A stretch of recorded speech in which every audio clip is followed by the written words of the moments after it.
everything and sign in? I think so. Oh, I didn't sign it.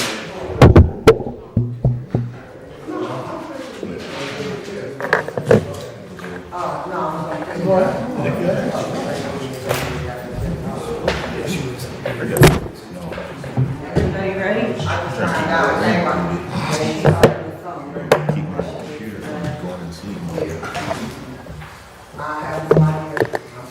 going to go ahead and call the meeting to order. It's 5:30 on Wednesday, September 3rd. And at this time, I am going to ask if there's any public comments. Would you like to speak? Oh, of course I would. Okay, come on up. Oh, okay. You guys have to direct me. Can you state your name for me, please? Hi, my name is Anna Williams. And continue. Go ahead. Wow, it's so much inside of me, I don't even know where to start at. But I heard the term public safety. It's a big concern to me, Mayor. Hurts. Kidwell, everybody else here that I don't know by name. Ooh, bear along with me. It's an emotional subject to me. I don't sit behind the desk like you guys. I don't have a title nor the position, but I do have the compassion and the love for people. I'm gonna start there. The public, the people.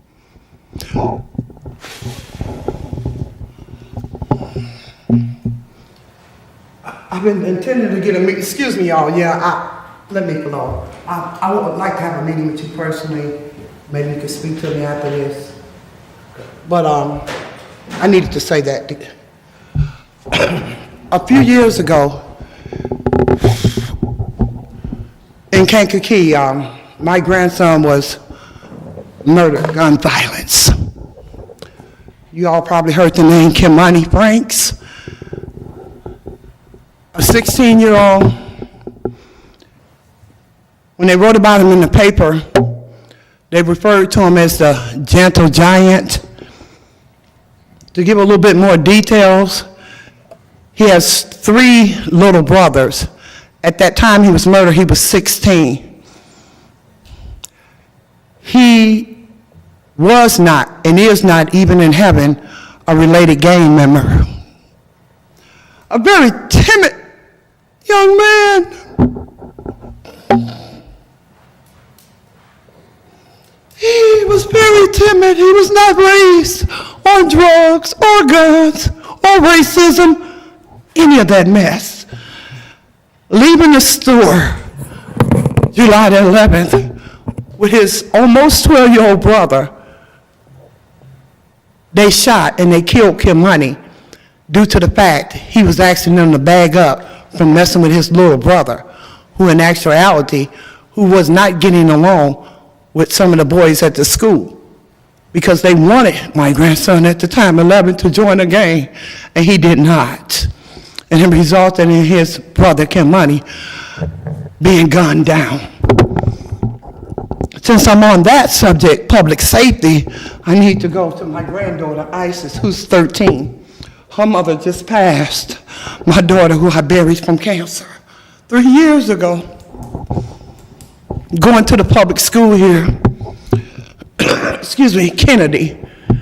She has been tortured. She has been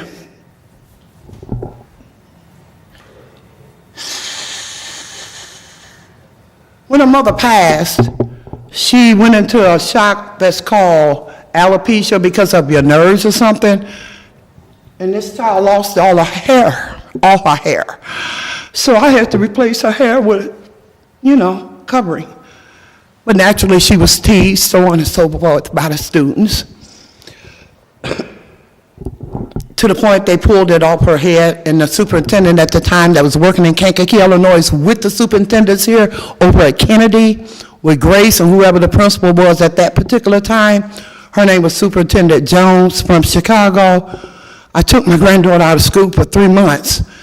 And this superintendent, thank God for public safety and people that genuinely care, said, send her back, Anna. I promise you I'll protect her. She was literally babysitted by this principal, because at this time, like I said, her mother had just passed. And she was in my custody. Friday, I get a call from Kankakee Junior High requesting that I immediately come up to the school, reassuring me that my granddaughter was safe because they had sent the boy home that sent at least 4 to 5 audio recordings. They were so perfect. They resonated, sent chills through my core being. Her peer, whoever it was, which they did not release the name, I guess because he's a minor, these recordings were off the chain. They will make you cringe. I'm going to kill you. Oh, we all adults. She know what it said. You bitch, I'll murder you. I'm going to kill you, bury you, spit on your grave, pass you around to my boys, let them have their way with you. Then I'm going to call some girls and have them to beat you and then burn you up. And he sent 4, 5, 6 recordings like that. I'm sitting at the table with Dr. Alexander, the principal there, in tears. She at this time is also crying because the recordings is that not of a joke. They call it an oily misconduct though when I got the report today. Public safety. Right after my grandson, switching it up, was killed here on Hobby by Pioneer Park, I suggested to Commander Ivy and several other public officials, let's put lights up by Pioneer Park. That's a red zone. We all know about red zones. Come on, let's don't play. It wasn't 8 months later, my husband was over that very area that my grandson was murdered and his body was found. And they shot over in that area again.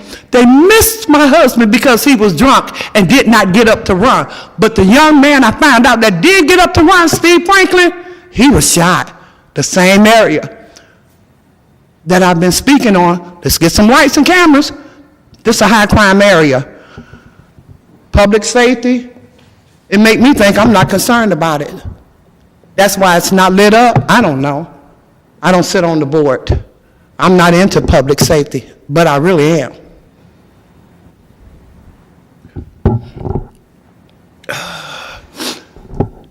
I spoke with Chief of Police Kidwell today. Thank you again. Thank you so very much. Safety here in such a small town. It shouldn't be that complicated, you all. I'm just saying. Because what's going on over here where I live, it's not going on where you live. It's not going on. And I don't understand why. Why is it so easy for these same group of people in this little town to keep getting away with this? Can anybody help me? She can't go back to school. I'm afraid they're going to call me and tell me, come up there. We found your granddaughter in the bathroom, beat. Oh, it is in the public. Isn't school part of public safety? Isn't that public school? Scared to send her to the bus stop. I'm afraid now. You know, because after all, Kimani Franks, he was threatened too by his peer when he was 11. His peers knew older guys, and they followed through with that threat about a year later. They were really shooting at King Franks, but they got Kimani. They got Kimani. I sent you all a recording. Kimani saying, leave me alone before I kill you. He was afraid for his life. These are 2 gangbangers. And well, I guess the term gang member means you got a gun like a police officer, you run around terrorize people. I don't know what it means. Never been into it. What do I recommend for public safety here in Kankakee, Mayor? We need some street lights. We need to get a few people like me. Like I said to Jim Rowe, the state's attorney, I'm not afraid to talk. See, I'm going on 70. I already know my time's just about up. If I see it, I'm going to tell it. If I don't take care of you right there on the spot, violating other people. I heard the police say to me on numerous occasions, let us do our job. That's one reason I feel comfortable, because I got you all. But then again, every time I look around, something is going on, and then, so I'm suggesting for public safety, those red zones area, chief and mayor, that we immediately get some lights and cameras up there. This is only happening in a certain area. I don't work as a police officer, and I'm not a teenager. My oldest one will be 51. I'm not a detective, and I can just about tell you where it's all coming from. This is a little town. I tell everybody that don't live here, it's only a 3-mile radius.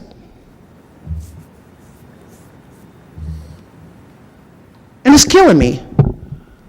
It's really killing me. Also, where I live at 653 West Bridge, it's not a secret. I called the police the other night and said, hey, it's gunfire. They're right over by my window here at 653 West Bridge. The officer came. I don't know whether he was trying to insult my intelligence or what. He said, you think you heard gunshots? Excuse me? Do I think? I'm telling you, they was right over by my window, kitchen window. They found about 8, 9, 10, or 12 casings over there. Public safety. But the thing about that, public safety, this particular area, Mayor, the police is out there every week. Maybe 4 or 5 times a week. Maybe 4 or 5 times a week. If the ambulance is not there because they've overdosed, I know for sure. Not trying to offend anybody, had it been me. I'm so sorry. My time is up? Yeah. Okay, I'm saying let's get lights and I mean, I'm sorry for everything you're going through. Thank you, miss, thank you. It's usually like 3 minutes, but you're the only one speaking. Thank you. So, I'm sure everybody shares in your concerns, and, I mean, I hope between us and the Park District and the school district that we might get something accomplished. I hope we do, it's not just me, miss. I agree. Thank you. Thank you very much. Okay, there are no other public comments, so I'm going to take a roll call. Alderman Swanson here, Vice Chairman Jones. Present. Alderman Osinga. Present. Alderman Navarez. Here. Alderman Cox. Here. We do have a quorum present. Next item on the agenda is the minutes. We do have the minutes here, and they were reviewed last night at City Council for August 5th. Is there a motion to accept those minutes? So moved. Second. I have a motion by Alderman Navarez, a second by Alderman Cobbs. Are there any questions and concerns with the minutes? Seeing none, all in favor of approving the minutes signify by aye. Aye. Opposed? Motion carried. We do not have any old business, do we, guys? I didn't think we did. Under new business, we have the fire and police monthly activity reports. Last month we did police first, so this month we're going to do fire first. Thank you, Alderwoman. We can start off with just a brief overview of the report. For our staffing level, we are still at 46 full-time firefighters and administrative staff. We are budgeted for 51 for our 2026 fiscal year. We are down 5 personnel. We actually have 2 off, one's off on medical, and the other one's off on light duty for pregnancy. So we're actually operating with 44 full-time personnel. We do have 4 part-time interns. They're doing really good, they're getting some education, EMT accreditation, and also their firefighting certifications. We are now testing. We'll be testing on September 13th for entry level. We did have the application period open all of August, and as of yesterday, we had 67 applicants. Not all will take the test, but that's a pretty good record for us. We haven't had that many people take that and put applications in a long time. That's great. Captain Salazar and Lieutenant Zdaka were still on shift for the shortages that we've had in personnel staffing. We're hoping to getting them back here shortly, back into the Community Risk Reduction Office and also the Training Office. If you have any questions on our staffing or issues with that, we can move on to our bills. If you could turn, the numbering on the report didn't come through very well. I believe it's 7 through 9. If you could turn to our bills section right after the monthly staffing report, there's some normal bills such as our CANCOM bill, which is $33,887.88. That's pretty standard. The police department does take 2/3 of the overall city bill from CANCOM. Looking at the first page, the outstanding bills, the Alert All, we did some purchasing for our public safety and public education, $1,813.15. We had a gentleman come in and do some training with us. It was building construction and comprehension for $2,500. Going on to the next page, we did have our fuel bill come in through as $5,200 from DPW. Next couple pages, there's something really that stands out. Total bills for the month was $82,593.04. Are there any questions for the chief, Alderman Elsinga? Yeah, Chief, on page 1, the third one down, all alert says pubbed giveaway material, 1,800. Yeah, that's our public education equipment, supplies, such that we give out with school events. Okay, thank you. Any other questions for Chief LaRoche on the bills? Seeing none, is there a motion to approve the fire bills in the amount of $82,593.04? So moved. Alderman Jones made the motion. Is there a second? Second by Alderman Navarez. Roll call. Alderman Swanson is an aye. Alderman Jones? Aye. Alderman Elsinga? Aye. Alderman Navarez? Aye. Alderman Cobb? Aye. Ayes have it. Bills are paid. Okay, move on to our overtime report. The month of August, even though we are short-staffed, it was pretty good with our overtime. Most of the overtime that we had was for our contractual staffing obligation. We had 333 hours, 36 hours of overtime that was assigned. 115 of those hours, though, was for the River Regatta. So overall, the 220-ish hours wasn't terrible for the month of July, or August. And we're doing pretty good for the month and also for the year. We are slightly under budgeted for our overtime line item. If there are no questions on the overtime, we can move on to our vehicle repair, vehicle information report. For the month of August, we spent about $12,400 in vehicle repairs. Majority of those were for our installation of equipment on the boat, which was about $2,195. And then we had some air conditioning repairs on the ambulance, about $1,800 worth. Most of the other maintenance is for general maintenance for the fleet, such as oil changes and whatnot. We did have some equipment that was down for the majority of August. Our new engine, Engine 5, was out of service. It's been down in the Indianapolis area for some warranty work.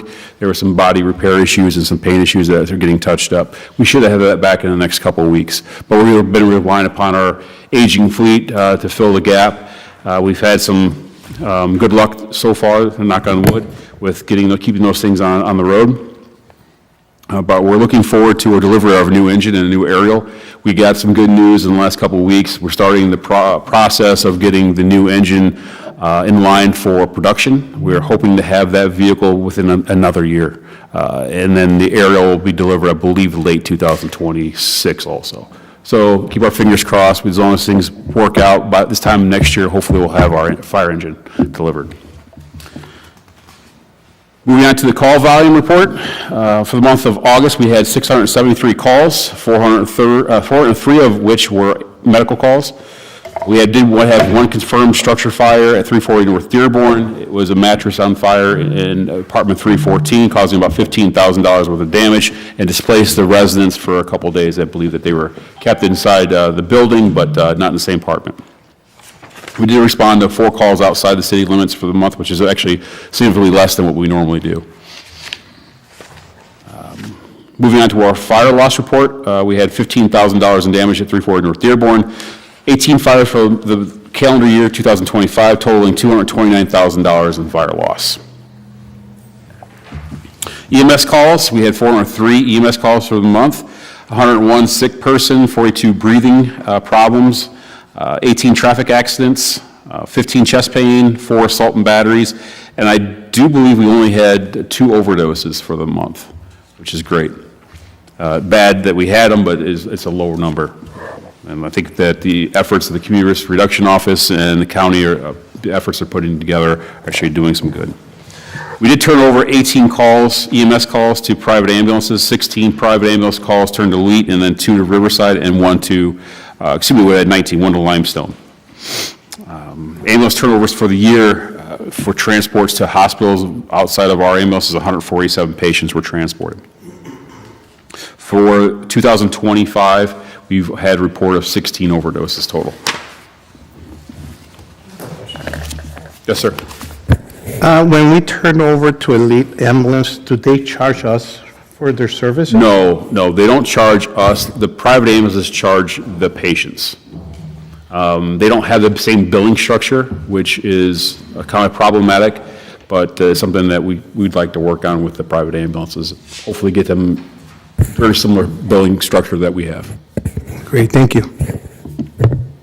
Speaking of billing, our fire billing report, for the month of August, we received $3,257 from our billing company. They reached out to the people that have had incidents, and that's what they recovered from them, and that's basically what their insurance paid. EMS billing, the next page, we had, August is not really reported at this time, but the month of July, we collected $459,174.24. Total for the 2025 year was $2,479,490. Any questions on our calls or billing? Okay. Move on to our fire prevention month of August. We had 7 public education events. The Bureau conducted 146 fire safety inspections.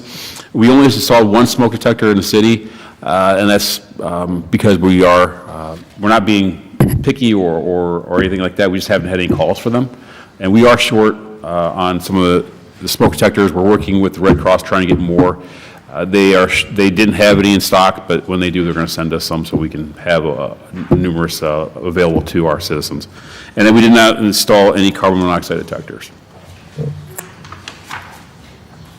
Community risk reduction report is the same as last month without any additions. And our training for the month of August, we had some building construction and fire behavior training, driver training, and rope rescue training. That's all I have. If there is any questions? Any questions for Chief Baroche? Thank you, Chief. Next up, Bill Ball with the Police Department. Sure. Thank you. So as you see, we have 68 sworn personnel right now. We're budgeted for 67, but that's because Malvina is going to be retiring in about 9 days. So we'll be back to 67, but out of the 67, we have about 55 in operation due to illnesses, academy, training, light duty, and I've got 4 on FMLA. We currently have 3 in the academy. As I mentioned, 2 of those are in FTO. For the September academy, we've got 3. January, we've got 3 slots, May and August. So we're prepared, if we lose any more folks, that we can fill those slots. For the month of August, between us and KMAG, we recovered 16 firearms. We currently have about 220 Verkada cameras deployed throughout the city, 8 flocks, and we are currently up to date on our training.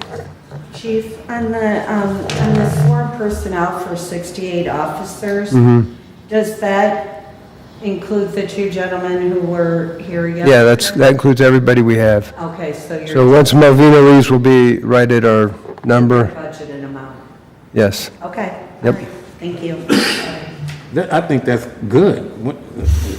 Can't remember with being full staff, am I mistaken? No, we have been, but we never stay there very long. Okay. It's like a moving target, Yeah, Everybody retired. yeah. Well, pretty good for now. yeah. If I can just get everybody healthy, we'll be good. I hear you. If no questions, I'll go on to overtime. Overtime was $32,346. Some of that's ATF overtime. We have had shift shortages, as you can see, we're down quite a few officers just because of illnesses, training and stuff like that.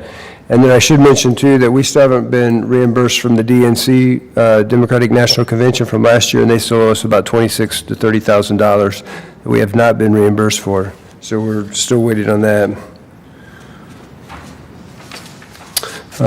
Is there any questions on the overtime?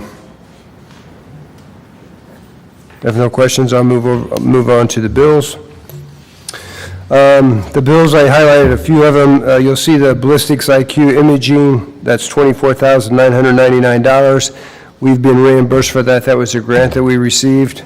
And that's basically it facilitates forensic evidence that we recover when we recover shell casings and stuff. It gives us the ability to link shell casings together. So that's a really good system that we have. Moving down, you'll see testing supplies. That was for the, that's at the very bottom. That was for the new hires. We do our own testing. Standard Associates sends us the test. We do our own administration and proctoring, so we do all that ourselves. Moving down to CANCOM, on the next page, you'll see dispatch services. As the fire chief mentioned, they take a third of it. We take two-thirds. Our two-thirds is $62,934.63. Moving on to the next page, Ray O'Haron's. I marked that one because that's half reimbursed. We get, for the ballistic vest, we get half of that back through the Patrick Leahy vest grant. So half of that will be reimbursed to us. And then you'll see the ammo is $11,479.16. That's actually FOP. We purchase ammo through the department. The FOP reimburses us, but that's not out of our city, out of our budget at this time. We do have money for our ammo too for the department, but I haven't ordered any ammo yet. And if there's no questions, on the bills, the total amount was $117,096.69. Are there any questions on the bills? Hearing none, we have a motion by Alderman Osinga to approve the bills. Is there a second? Second by Alderman Jones. We'll do a roll call. Alderman Swanson is an aye. Alderman Jones? Aye. Alderman Osinga? Aye. Alderman Navarez? Aye. Alderman Cobb's? Aye. Ayes have it, motion carried to approve the bills. Okay, we'll move on to our stats. For the month of August, as far as incidents, 6,197, which is up quite a bit from last month, but I mean, we're CADing. When I say CAD, we're calling out extra watches a lot behind Crest Lane. Downtown's been a big problem for us as far as like the gazebo and the depot. So we're conducting extra watches down there. So every time the officers do the perimeter checks, they call it out. So that does push our numbers up. We opened 315 cases for the month. We had 109 adult arrests, 3 juvenile arrests. Traffic stops are up substantially. We have some traffic grants going on right now as well, so the citations reflect that too. Foot patrols are up. Firearms recovered. The city recovered 11. KMEG recovered 5. We handled 83 accidents, no homicides, and we had 31 shots fired for the month.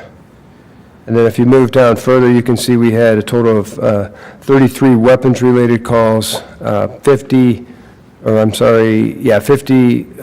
health-related calls, 262 domestic-related calls, death investigations and drug overdoses. We had 2 death investigations that we're conducting, nothing suspicious, but we are, doing our due diligence on them. And officer-initiated business checks, You can see, especially on the extra patrols, they're up from, the previous month they were 760, this month they're 1,100, and that's just because we are doing a ton of extra patrols. No questions on the stats, I'll move on. Okay. Calls for service. The only thing I really noticed on this uptick was K11, which is our downtown. It runs through town, and that's why, because of the gazebo and the depot and our homeless issue, and our day drinkers and stuff that we're pushing out of there all the time. So those numbers are up in K11, but that's why. Other than that, everything's trending about the same.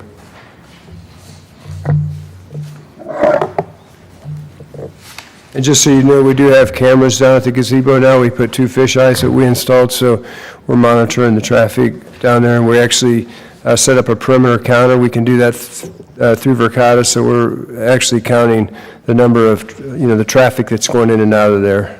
So we kind of get an idea of what's happening. If there's no questions on the beats, I'll move on to our citations and administrative tows. I won't list each one of them, but as you can see, in the ticket count, we had a total of 509. Citation count, we had a total of 356, and for administrative tows, we had a total of 11.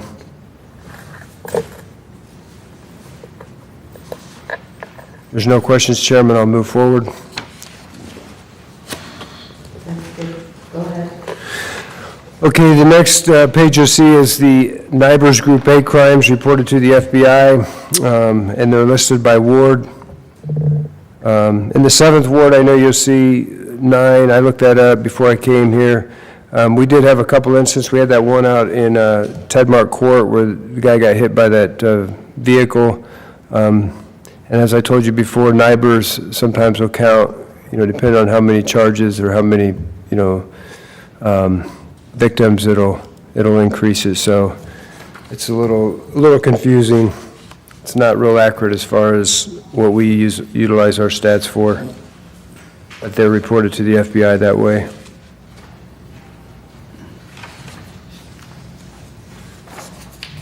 The next page, you'll see NIBRS non-reported crimes reported to FBI.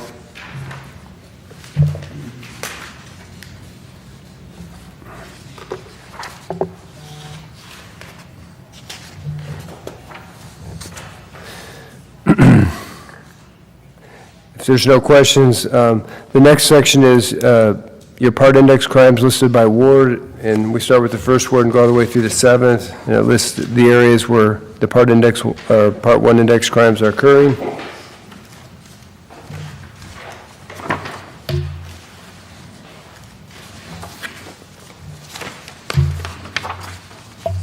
Anybody have any questions on that for the chief? No. No, I'm good. If no further questions, the last section is foot patrols, and it just indicates where we are conducting foot patrols by ward.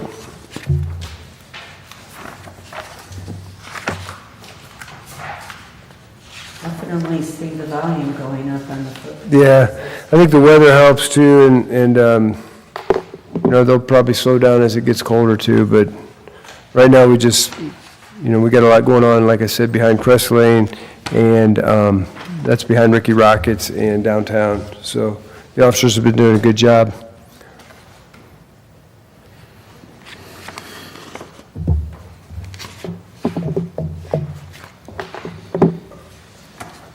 Chief, I got one Yes, sir. question. How well are you working with the security team back there, everything? Actually, good. I mean, I've drove through there, I've seen them, a lot of people wonder why they got that back spot, covered all the time, but it's really just to keep them from driving in and out, make it a little more inconvenient for people that aren't there to reside. So, if there's people that are just coming there to create havoc, it's impeding them. And it's really slowed the pop-up parties down. We haven't been seeing them. So I think our meetings have helped. The mayor sat in on them. I've been there. Their management's coming down from Chicago. So Jim Rowe's been there. We got all hands on deck. I mean, there's a lot of stuff going on. They want to increase the lighting, we want to gate it, and we want to put cameras on every floor. And I think if we can accomplish that, we're going to make a huge difference. Okay, thank you so much.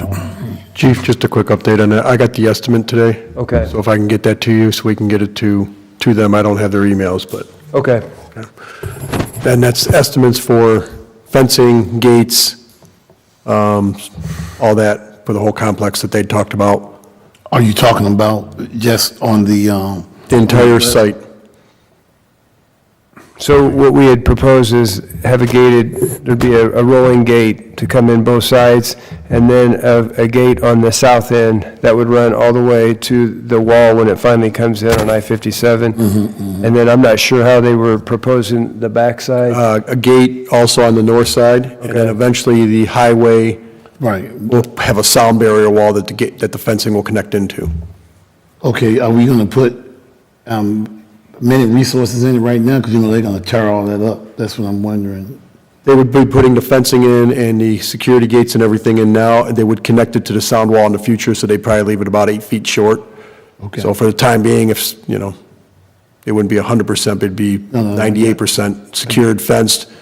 Only people that live there getting in and out, along with fire department, police, buses, Okay. deliveries, things like that. It'd all be set up that they would all have access to get in also. So we'll be able to turn around, they'll still have access, like turn Yeah, around for yeah.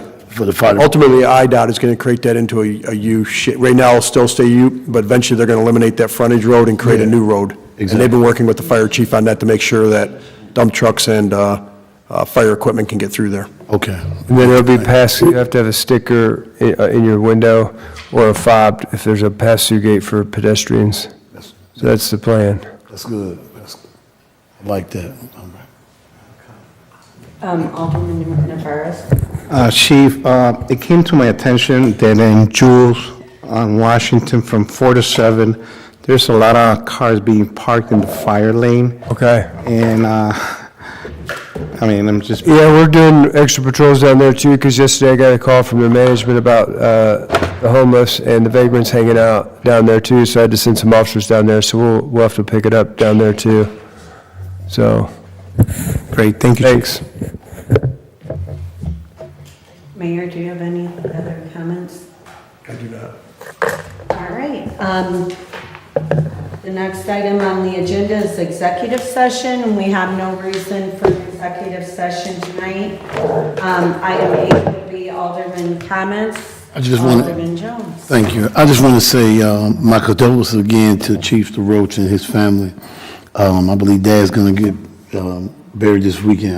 I call him Dad because I've been, I don't want to be out of turn, but my condolences to you and Miss Jackie and the family, and hopefully we'll be there to support you. I believe you said the time, I don't know what the time was again, that we'll be there Friday night for the 4 to 8 or something like that, visitation or something at Clancy. So we just want to be there for you, just to let you know we're praying for you and your family and in this tough time. All right, I just wanted to say that publicly. Any other comments or concerns?